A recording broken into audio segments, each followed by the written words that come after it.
जैसे middle class में सामान्य रूप से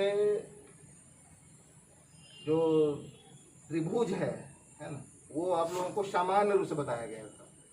कोई विशेष त्रिभुज के विशेष गुण वो आपको अब हाई स्कूल में पढ़ना है। जैसे ये त्रिभुज है,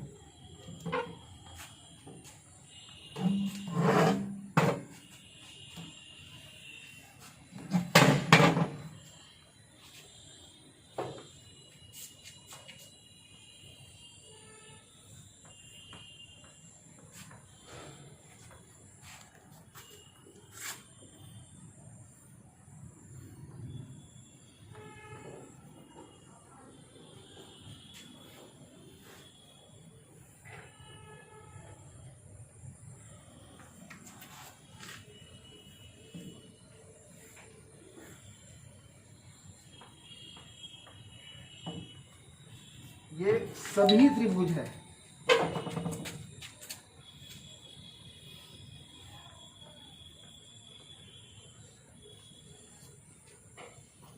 इसकी खासियत क्या है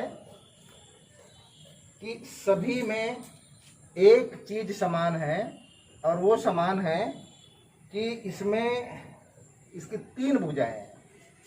बस आकृति अलग अलग है, लेकिन सब में एक बात समान है कि उसकी कितनी भुजाएं हैं? 3। जैसे तुम लोग बच्चे हो, है ना, कोई छोटा है, कोई बड़ा है, कोई लड़की है, कोई लड़का है, लेकिन उसमें एक बात समान है कि सबके 2 हाथ हैं, सबके 2 पैर हैं, सबकी 2 आंखें हैं, सबके एक एक सिर हैं। ये बातें समान हैं, और इसीलिए उसको हम क्या बोलते हैं?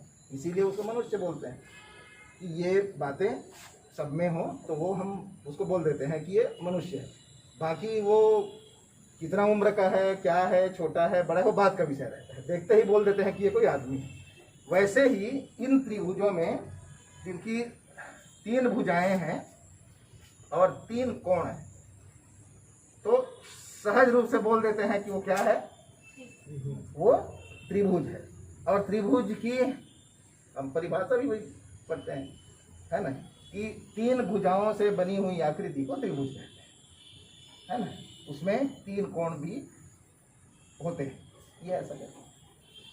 सभी त्रिभुज की अपनी अपनी खासियतें होती हैं। तो इनको कुछ त्रिभुजों को उसका नामकरण किया गया है कोण के आधार पर, ठीक है। कुछ त्रिभुजों को नामकरण किया गया किसके आधार पर? कोण के आधार पर। तो कोण के आधार पर जो नामकरण किया गया है त्रिभुज का, कपड़ा दे दे बेटा।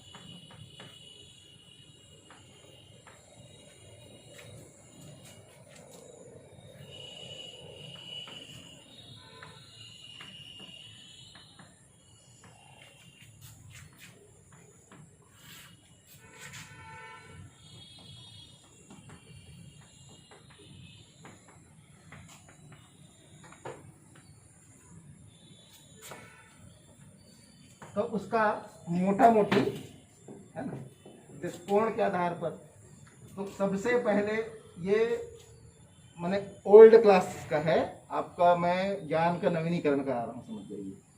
तो कोण के आधार पर ये है कि पहला न्यून कोण, ठीक है सर।